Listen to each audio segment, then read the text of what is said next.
Olá malta, bem-vindos a mais um episódio do podcast Espiritualidade Secular. Bom dia, boa tarde ou boa noite, conforme seja o caso. E hoje eu e o Francisco vamos falar sobre os benefícios do exercício físico no que toca a fazer-nos mais resilientes, por exemplo, perante a depressão. Sim, o exercício físico obviamente tem múltiplas benesses e benefícios e hoje vamos focar um bocadinho mais nesta questão da depressão, que é uma coisa, parece que é uma epidemia de depressão na nossa sociedade. O exercício físico é uma solução que se calhar as pessoas não conhecem e que na realidade é bastante potente. Sim. Aliás, diz muitas vezes que se nós conseguíssemos fazer um comprimido que tivesse todos os benefícios do exercício físico, seria um comprimido mágico. Exatamente, os médicos, não é? Exato. Todos os benefícios seria uma medicação perfeita. Exatamente. E nós hoje, para abordarmos este tópico, vamos nos basear num estudo que foi feito em 2000. Sim, este estudo vem-nos da Universidade de Duke, nos Estados Unidos, que é uma das universidades mais famosas, e é publicado em 99, não, desculpa, é submetido em 99, publicado em 2000. Exato. Portanto, é um estudo de 2000, onde eles vão exatamente investigar se o exercício tem um benefício terapêutico depois da depressão. Exato. Não é? Exatamente. Portanto, porque nós, normalmente quando se fala na depressão, existe sempre a questão da remissão. É quase como se fala no cancro, que é depois da pessoa ter conseguido recuperar e ter chegado a um baseline, vamos assim dizer, saudável, existe uma probabilidade de remissão, que é a pessoa, perante um incidente qualquer na sua vida, voltar outra vez à condição prévia, que neste caso que estamos a falar é de depressão maior, Depressive Major Disorder.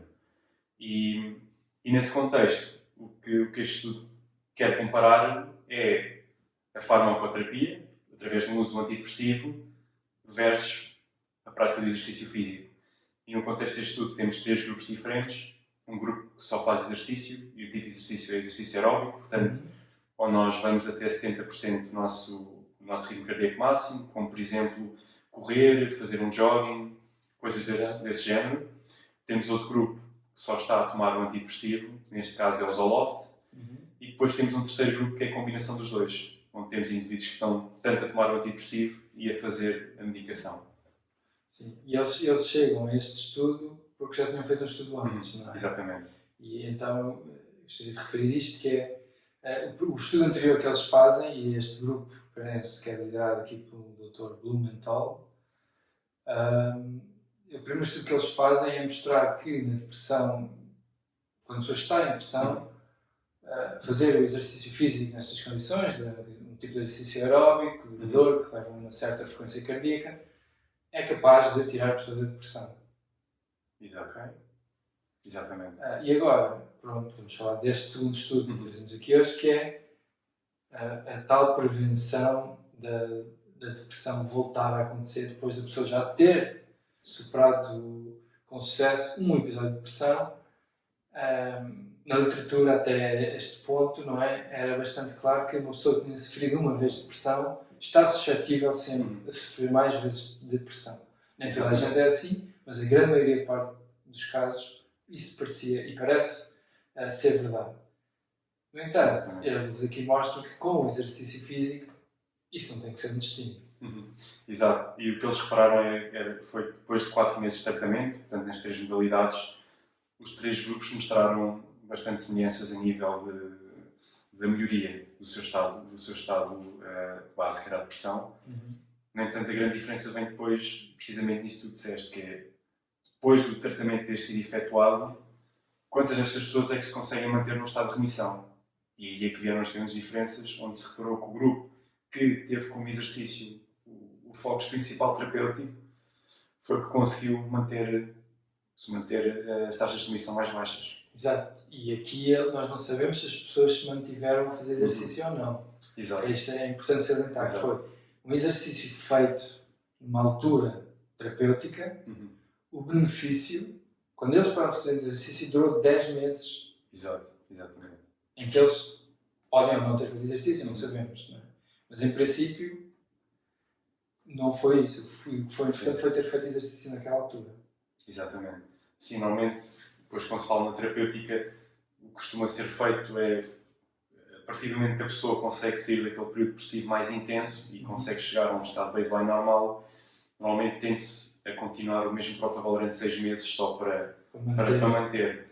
E Okay. creio, e fizeram isso com estes 3 grupos, e mesmo assim é incrível, pronto, o grupo que teve como foco principal o exercício físico foi o que teve maior sucesso. Ou seja, os outros ainda tomaram 6 meses de medicação, depois tiveram Exatamente. 4 meses sem nada. Exato.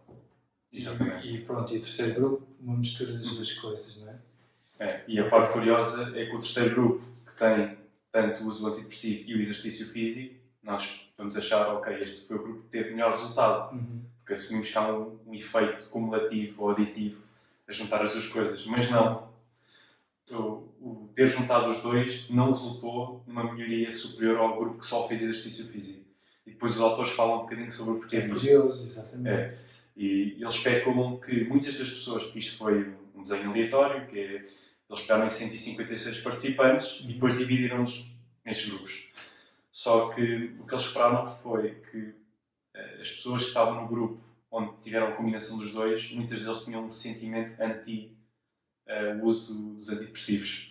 Portanto, não estavam muito confortáveis com a utilização.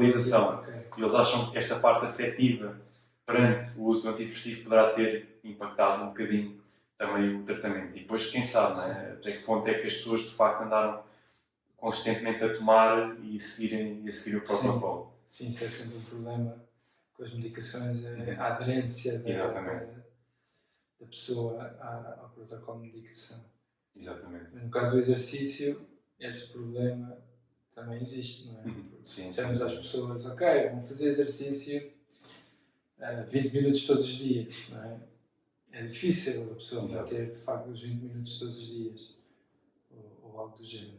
Exatamente. É por isso que eles aqui, até neste estudo, eles referem que 3 dias por semana, por exemplo, 30 minutos por dia de exercício aeróbico, parece ser o suficiente para ganhar uma robustez, uma resiliência após um episódio depressivo. Sim. E isto é uma mensagem fantástica. E que foi o mesmo protocolo que eles usaram também durante o episódio depressivo. Exatamente. Os dois são muito semelhantes e é fantástico porque, quer dizer, nós estamos a falar daqui de ter um regime de exercício físico brutal, de estar a treinar todos os dias. Não. É uma questão de ir gradualmente e fazendo os 30 minutos por dia, que acho que já, mesmo a nível das várias normas das entidades de saúde públicas em vários países, acho que já está, é um staple, é um número muito usado, os 30 minutos. 30 minutos 3 vezes por semana. Exatamente. É pouco. É muito pouco. Exato.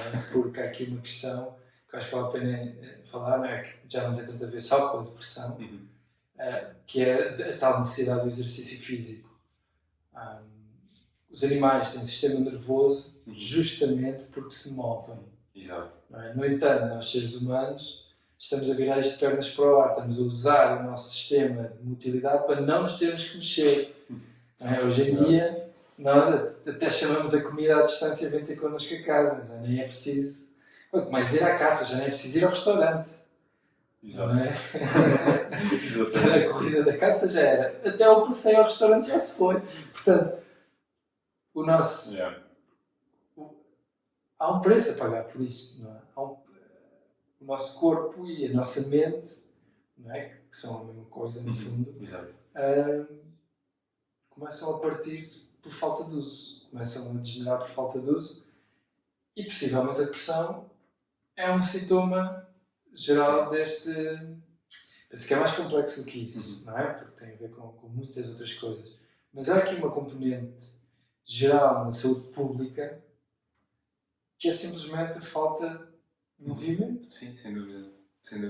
E a parte curiosa é que, por acaso, no outro dia saiu um censo sobre qual é que era a atividade física em Portugal durante este período pós-Covid, e o que eles repararam é que a prática do exercício físico aumentou, mas, no entanto, as horas por dia de de sedentarismo aumentaram. Depois do Covid. Exatamente. Portanto, as pessoas começaram a fazer mais exercício físico, mas ao mesmo tempo ficaram mais sedentárias, porque passam mais tempo sentadas durante o dia. Que é incrível. Pois, exato. Isso é. Portanto, Deixa lá ver se eu percebi então a história. Durante o Covid aumentou a prática de exercício físico. Exatamente. Certo? Isso também lembro-me de ver isso. Mas ao mesmo tempo. Depois do Covid. Não, isso foi durante o Covid. Tudo durante o Covid. Exato. Sim, no centrismo também, porque as pessoas estão em casa. Estão em casa a trabalhar remotamente. Exatamente. Portanto, não se deslocam para o trabalho, é logo menos horas de atividade. Exatamente. Minutos, não é? Porque a pessoa sai de casa, entra no carro, sai do carro, vai para o trabalho. Se for esse padrão de deslocamento, pronto, é muito mínimo. Exato. Depois apanha um elevador, não é? Por aí fora, então. Exato. Mas mesmo menos isso já faz diferença, não é? Já faz alguma diferença. Sim, eu penso que isso é. Não, e há várias vantagens também de mexer, porque fala-se muito também no Eye Movement Desensitization Therapy, não sei como é que é o nome em português, que é uma prática onde nós essencialmente fazemos movimentos horizontais com os olhos. Também tem a ver com o EMDR, que é tal coisa que se usa também para quando acontece um acidente ou um trauma e a pessoa está muito em estado de choque, para desensitizar um bocadinho a pessoa, não é? É isso. É precisamente isso. Eye Movement Desensitization, depois o R, é que eu não me lembro. Pois, agora por acaso. Exato, agora por acaso também está-me a falhar. Repetition. Não. Resensitization. Não. Reprocessing. Exatamente, porque Exato. há uma fase em que depois a pessoa. Primeiro há a fase nesse tipo de terapia, no facto de uma mentalidade. Primeiro há uma desensitização, como referiste. Depois há o tal reprocessamento, que é voltar a reviver o evento, mas agora com menor carga emocional e a pessoa reaprender a relacionar-se com o que aconteceu. Exatamente. A interpretar, no fundo. Exatamente. E o exercício físico, como por exemplo ir correr na rua, tem um benefício semelhante, um mecanismo semelhante a essa prática, porque também acontece um mecanismo que é como aos dois, é o optic flow, que é portanto o movimento dos olhos, que é feito de uma certa forma. Nós, quando estamos a correr, estamos a olhar para vários sítios ao mesmo tempo para reconhecer o terreno, e esse modo de processamento visual tem um impacto depois também na parte afetiva e na parte como gerimos as nossas emoções. Exatamente. Não se sabe muito bem porquê, pois, exato. Mas houve um estudo que eles de facto foram tentar este tipo de terapia em ratazanas e em ratos, e aí podemos usar ferramentas de tecnologia molecular para perceber as partes do cérebro envolvidas. E é interessante, eles chamam Alternate Bilateral Stimulation, portanto, eram luzes que passavam de um lado para o outro e o animalzinho tinha que seguir com os olhos, fazendo estes tais movimentos laterais. E, entretanto, os animais estavam traumatizados com choques, portanto, fugiam logo, viam a coisa do choque, fugiam. Eles conseguiram destraumatizar alguns animais, só com isto. Foram reparar que as partes do cérebro que estavam envolvidas eram uma parte que é o superior colliculus, que é uma parte que tem a ver com o processamento visual, mas não, não é a principal parte do processamento visual, digamos assim. E essa parte tem uma ligação direta, envia informação diretamente para a amígdala, que é o centro no cérebro onde nós avaliamos se uma experiência foi boa ou má, se é agradável é para evitar, portanto, onde carimbamos as coisas que nos acontecem como sim, mais ou isso não. Portanto, antigamente dizia-se que era o centro do medo. Porque é o tal centro, se só fizer experiências de medo, claro que aquilo parece que só faz medo, não é? Mas hoje em dia sabemos que é mais complexo do que isso. E pronto, e então pensa-se que isso possa talvez ser a via pela qual essa informação visual tem este tal impacto emocional. Exato, e justamente quando se fala das regiões límbicas do cérebro para cada animal, normalmente essas regiões límbicas estão intrinsecamente relacionadas com a modalidade sensorial que esse animal usa a grande parte das vezes. Nós, como seres humanos, a nossa modalidade que nós usamos mais é a visão. Portanto, a nível de processamento límbico e das regiões integradas que operam nesse sentido, tem muito a ver com a nossa visão. Portanto, é uma grande... há aqui muita informação que nós recolhemos, que depois é processada emocionalmente, que vem a partir daí. Sim. E às vezes é algo tão simples como sair de casa e ir correr, é uma mudança de ambiente. Exato. E há, como falaste muito bem, da ativação do fluxo óptico. Exato. O optical flow, que é a ideia de vermos a paisagem a passar por nós e nós temos de estar a olhar para tudo ao mesmo tempo. Portanto, os nossos olhos realmente nunca estão parados. Okay? São movimentos muito pequenininhos. Nós construímos o nosso campo visual fazendo scans muito rápidos. Exatamente. Nunca olhamos diretamente para nada. Estamos sempre a escanear tudo. Yeah. E se a amplitude de escanear for muito pequenina, como é nos televisores, nos ecrãs, nos papéis, nos livros, dentro de casa, tem consequências. Deixamos de exercitar toda a amplitude que os nossos olhos podem fazer. E quando vamos correr, estamos de facto a exercitar a amplitude para que os nossos olhos evoluíram para fazer, não é? Que é para correr atrás de coisas. Pois, exato. Os olhos estão à frente, é para ir atrás de coisas. É isso mesmo. E depois há sempre outra questão que tem muito a ver com a parte afetiva, que é nós, e isso também foi uma hipótese que os autores deste estudo mencionaram, que é porque é que, na verdade, estes dois grupos, como por exemplo quem só fez a medicação e quem fez o exercício, teve este resultado tão diferente em nível de remissão. E o que eles especularam foi que as pessoas que melhoraram através da prática do exercício físico sentiram que foram elas mesmo, só elas, a conseguirem sair daquela situação. Houve uma intenção para sair lá. Enquanto as outras, que só tomaram um antidepressivo, sentiam que estavam um bocado à mercê de uma força externa e que não tinham sido mesmo elas a sair daquilo. Portanto, o locus de controle era totalmente diferente. Totalmente diferente. Há aqui uma questão que também se intersecciona com a depressão, se podemos dizer assim, que é a autoestima. Exato. Não é?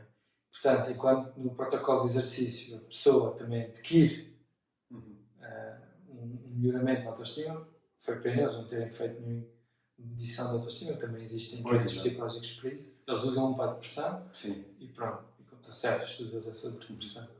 Mas tendo essa possibilidade em conta, também seria interessante fazer da autoestima, inquéritos de autoestima, e ver se esse tal melhoramento correlaciona mais com a autoestima do que propriamente com o tratamento em si. Pois, exato. Exatamente. Que fica por averiguar, mas é uma hipótese que eu estou por aqui. Mas sim, sem dúvida, a pessoa sentir que tem agência, não é? Sim. Faz toda a diferença. Faz. E depois há aquele tópico que nós já abordámos aqui várias vezes por outras técnicas, que é quando nós expomos o nosso corpo a um stress intencional, isso parece ter efeitos muito profundos na forma depois como nós conseguimos ganhar resiliência perante... Desenvolve essa tal resiliência. Exatamente. Portanto, e ao fazermos exercício físico ou irmos para uma zona de desconforto, ou nós intencionalmente decidimos que vamos fazer aquilo, independentemente se for desconfortável ou não, isso parece ser um efeito muito benéfico. Exatamente. É a força de vontade, não é? Exato. Fica mais forte quanto mais a utilizamos, com o resto do corpo e o resto da mente. Exatamente. Não deveria ser surpresa, mas é. Exatamente. É fascinante de qualquer modo. É. No entanto, há também aqui um caveat importante, podemos falar neste estudo, que é, como sabe, as taxas de tratamento através do uso de antidepressivo não são assim tão boas. Diria que normalmente entre os 40% e 50%, alguns grupos até reportam 30% de eficiência, portanto, é por isso que muitas vezes há aquela... Abaixo do conselho. Exatamente. E por isso há muitas vezes que a pessoa tem que experimentar vários antidepressivos até conseguir arranjar um que funcione, e neste caso uma das condições do estudo era que isso não era permitido. Portanto, começavam com o Zoloft, mesmo que não funcionasse, iam manter. Portanto, isso também pode depois influenciar um bocadinho os resultados. Agora, Mas aí é uma limitação da uma medicação. limitação da medicação, exatamente. Porque também há aqui um historial de desenvolvimento desta tecnologia. Não é? As primeiras medicações para a depressão, eu penso que eram mais dirigidas a tratar a letargia. Portanto, é um modelo de depressão, é pensar que a depressão atua em 3 eixos. Um é a letargia, ou seja, a pessoa não quer sair da cama, não se quer mover, não é? Portanto, aqui é pescadinho no cabo da boca. Como é que tu pões pessoas a fazer exercício que nem sequer sair da cama conseguem? Exato. Portanto, é outra limitação desta terapia, não é? É a parte como é que pões a pessoa se quer mover-se. Pois. Depois o outro eixo, portanto, isto seria a tal letargia. A pessoa tem aversão ao movimento, está deprimida. O outro eixo seria a anedónia, que é a falta de prazer. As coisas na vida já não dão prazer. Ir ter com os amigos não é prazeroso, e comer um bolo não é prazeroso, ver um filme não é prazeroso. Nada é prazeroso quando a pessoa está deprimida. E o terceiro, penso que seria algo como a ruminação mental.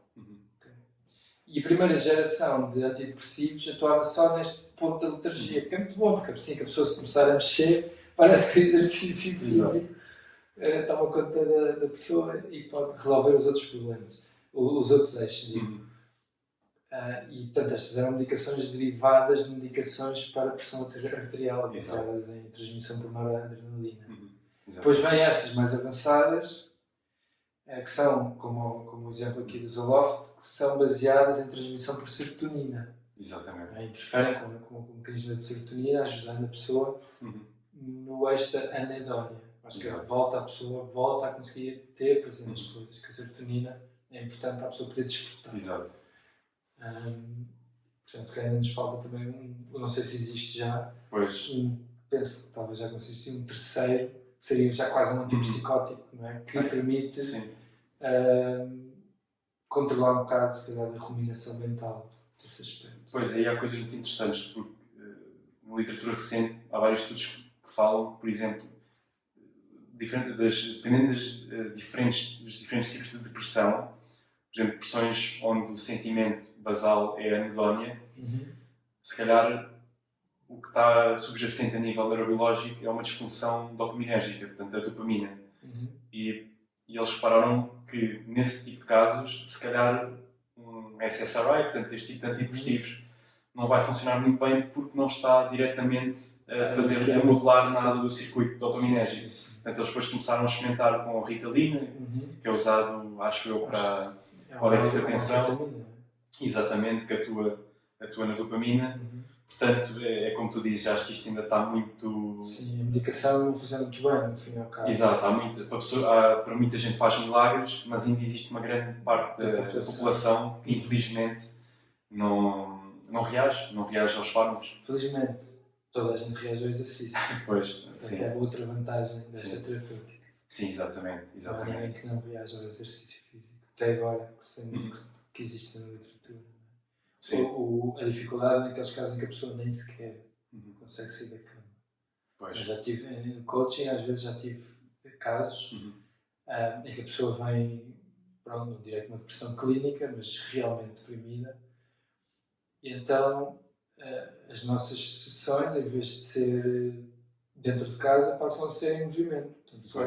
Portanto, só vir ao coaching acrescenta-lhe 1 hora de andar a pé. Por semana. E juntamente com os outros protocolos que fazemos, parece ajudar. Não, é fantástico, porque lá está, nós nunca sabemos ao certo o que é que vai funcionar com um certo indivíduo. Portanto, temos que tentar usar várias ferramentas, através do exercício, da conversa. Temos que atacar a fisiologia e a psicologia ao mesmo tempo. Exatamente. Portanto, através daí é ir experimentando as diferentes modalidades. A parte muito interessante entre o exercício físico e os antidepressivos é que algo se especula para o porquê deles funcionarem tão bem no que toca à depressão, dependendo das suas limitações, é que promovem neurogênese, que é, portanto, a regeneração neuronal, o crescimento neuronal, e viu-se em alguns estudos animais, por exemplo, se bloquearmos os mecanismos neurogêneses, o antidepressivo deixa de funcionar.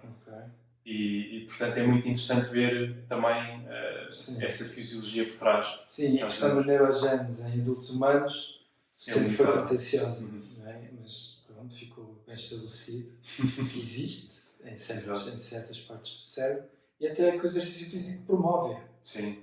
Portanto, Exatamente. outra vez, se o medicamento também faz isso, se calhar. Exato. É possível, mas penso que ainda é um bocado contencioso. Sim, porque pronto, é limitada e infelizmente uma das regiões no cérebro humano onde a neurogênese, pelos vistos, acontece em maior grau é na amígdala. Portanto, a nível de condicionamento do medo, seria uma região onde nós, se calhar, não quiséssemos tanta essa possibilidade. Mas pronto, ao final do dia o exercício físico é algo que grande parte das pessoas conseguem fazer até um certo ponto. Há sempre formas de contrariar, utilizar mesmo pessoas com mobilidade limitada, há sempre formas de arranjar formas. É muito de imaginação, não é? E de motivar a pessoa. Estava aqui a ver, falámos da eficácia dos antidepressivos. Portanto, um placebo tem uma eficácia, um placebo para a depressão, portanto, um comprimido que não faz nada, mas dizemos à pessoa que vai tratar a depressão, tem uma eficácia entre 20% a 40%. Ok. Um antidepressivo tem uma eficácia entre 40% a 60%. Isto é muito baixo. Especialmente tendo em conta a quantidade de pessoas, não é, que sofrem de depressão. Quase, portanto, o valor mais baixo do medicamento coincide com o valor mais alto do placebo. Exato. Portanto, é complicado. Exato. Obviamente que estamos a falar de estatísticas populacionais, não é? Dependendo do indivíduo, das características, o indivíduo funciona como uma maravilha. Pode ser aditivo, este efeito do placebo e da medicação. Exatamente. As várias vicissitudes da pessoa, claro, fazem toda a diferença e é uma ferramenta importante na comunidade médica, sem dúvida. Sim, e depois é aquilo que já se fala há muito tempo, que é nós precisamos de medicina personalizada. Precisamos, porque cada indivíduo tem as suas diferenças e precisamos de compreender muito melhor estas condições para termos biomarcadores que nos possam também revelar que tipo de doença é que é esta e conseguirmos diferenciar. Mas há agora até quem questione se a depressão é uma doença. Não sei se já ouviste este ponto de vista. Sim, depois fala-se que poderá ser uma adaptação. Exatamente. A questão é que poderá não ser, não é? Uma doença. No entanto, se calhar temos que a tratar às vezes como doença, porque se nós temos um indivíduo que está totalmente incapacitado, não é? Temos que arranjar aqui alguma forma de o trazer de volta, porque ao final do dia o que nós queremos é mitigar o sofrimento destas pessoas. Sim, mas a questão é, há várias maneiras de mitigar o sofrimento. Uma maneira é a aproximação médica, farmacológica. Exato. Outra é, como vimos aqui, uma terapêutica diferente, de motivação, de autoestima, de exercício.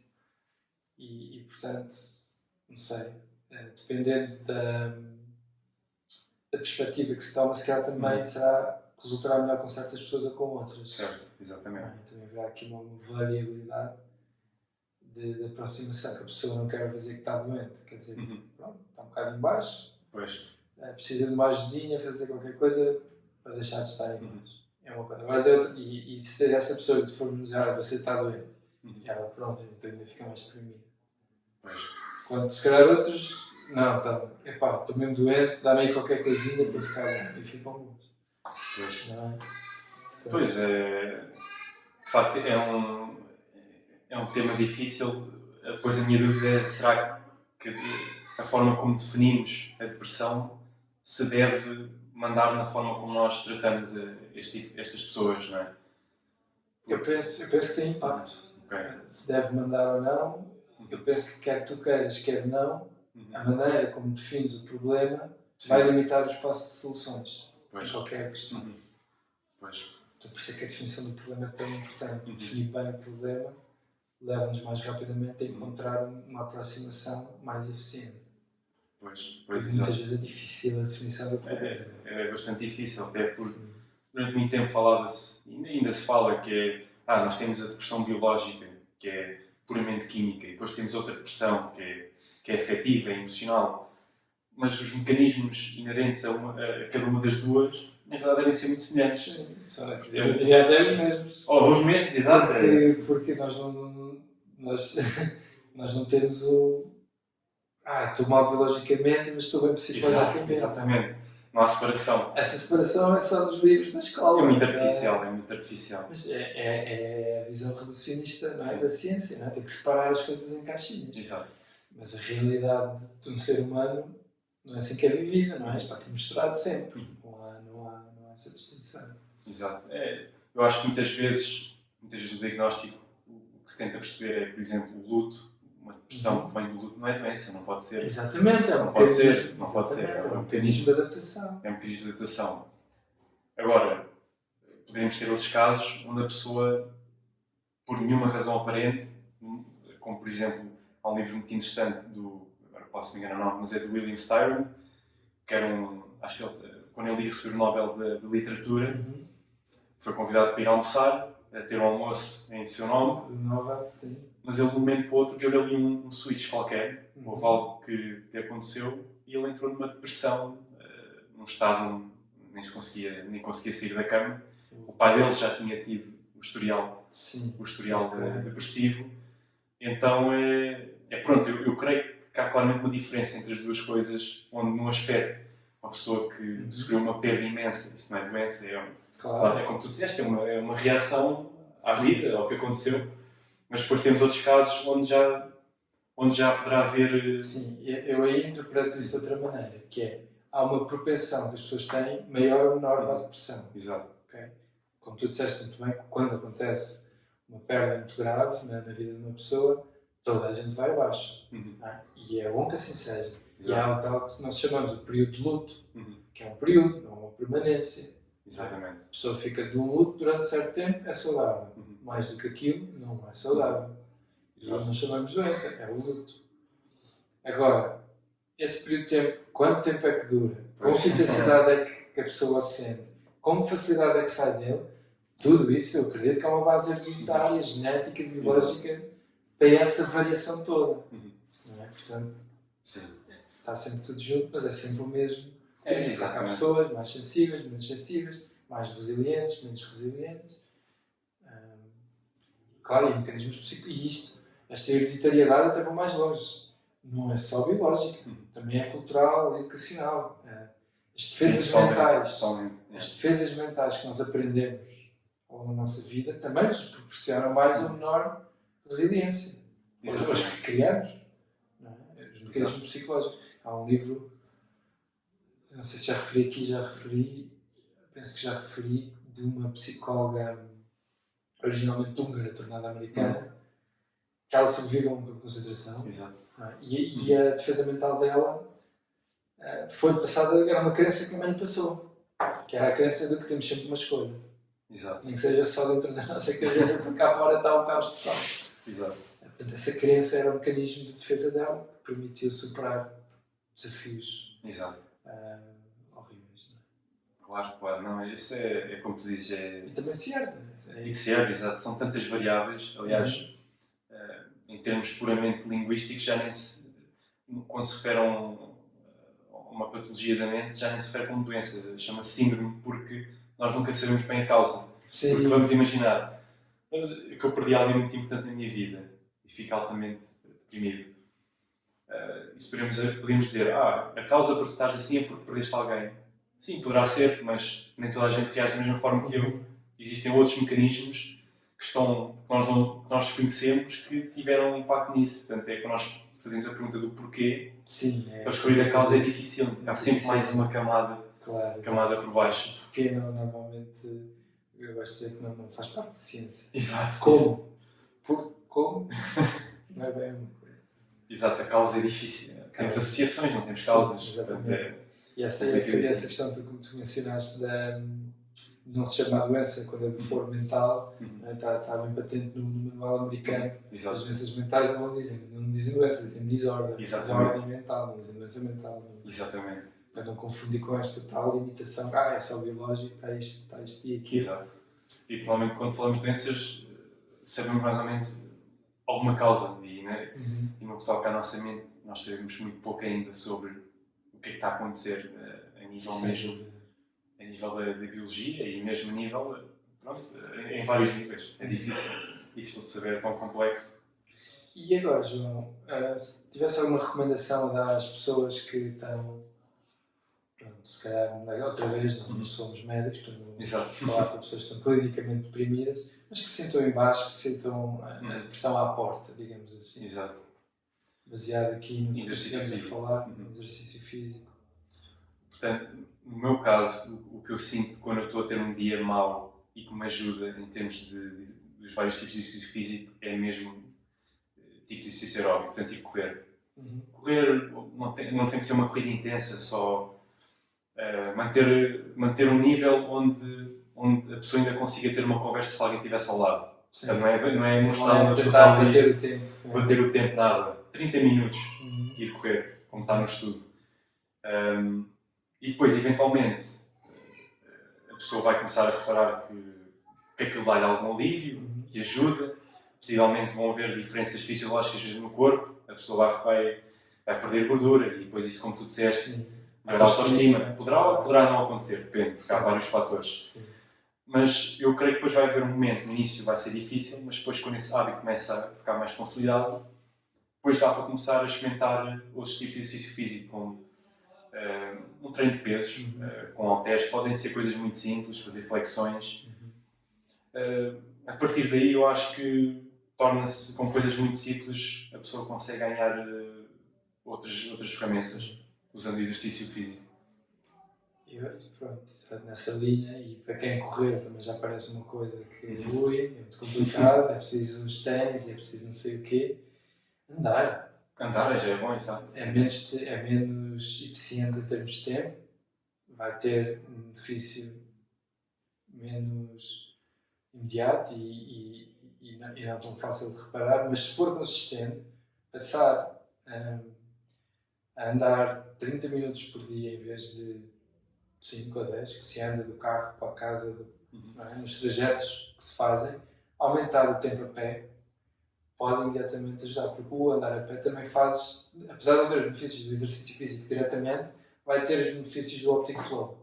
Exatamente. Portanto, já é um início. Depois da pessoa já começar a sentir, a andar, se calhar vai pensar, se calhar, seja a pessoa a correr por ela, se calhar eu vou experimentar correr. Portanto, se correr ainda não é para você, andar. E nesse aspecto, agora lembraste-me de um conceito que eu posso dar, que é andar de manhã. Portanto, a pessoa arranjar um tempinho, pode ser 15, 20, 30 minutos a andar, porque a exposição ao sol também ajuda imenso. Porque uma das razões pela qual o exercício também poderá ser tão bom para mitigar várias condições é porque ajuda-nos a regular o sono. É um input, ajuda na cronobiologia. Portanto, andar de manhã, exposição ao sol, mesmo se estiver nublado, nós estamos, funciona na mesma. Exato, funciona na mesma. Portanto, eu acho que é algo muito útil. E também e se a pessoa não se quiser mesmo mexer, quiser ficar em casa, poderá acontecer, fazer uma sessão de respiração, como por exemplo o método Wim Hof, já está também na literatura, já começa a aparecer que poderá ter os mesmos benefícios que o exercício físico. Sim. Portanto, há aqui várias formas de conseguir entrar na fisiologia. A respiração, se calhar a maior parte dos benefícios dos exercícios físicos vão ter a ver com a respiração. Mas esse já é outro episódio. Exato. Mas sim, acabamos sempre de falar de respiração em quase todos os episódios. Porque sim, de facto,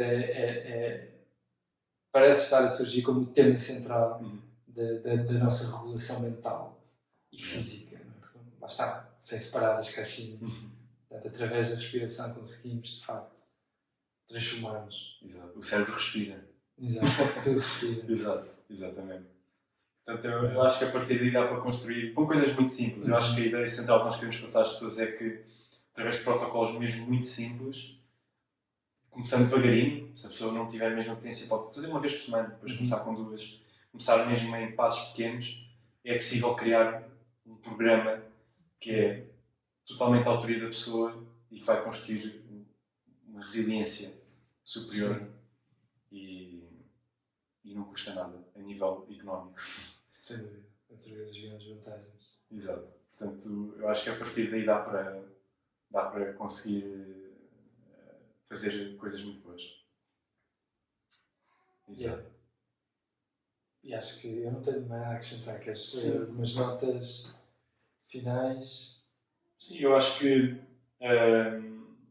pronto, nós claramente neste episódio ficámos mais do lado do exercício físico. Mas a mensagem que queremos passar, se alguém tiver a ouvir que está a fazer um tratamento com antidepressivos, é para não ter medo do que está a fazer e para também não se sentir mal por estar a tomar um medicamento para ajudar. E outra mensagem que também devemos passar é que pronto, o medicamento é um apoio, uma muleta, exatamente. Sim. É um apoio e o importante é usar os benefícios do fármaco para conseguir criar depois uma estrutura, uns hábitos mais saudáveis. Exatamente, sem dúvida. A tecnologia é fantástica e é Exato. para ser utilizada. Exatamente. E acho que é isso. Acho que por hoje é tudo. Digam-nos nos comentários se querem ouvir um bocadinho mais sobre este tópico. Ou sobre autoestima. Exatamente. Ou sobre outra coisa qualquer que Exato. acham que tenha relevância aqui para o desenvolvimento humano. Exatamente. E pronto, tenham um bom dia. Obrigado E estamos cá. Até à próxima.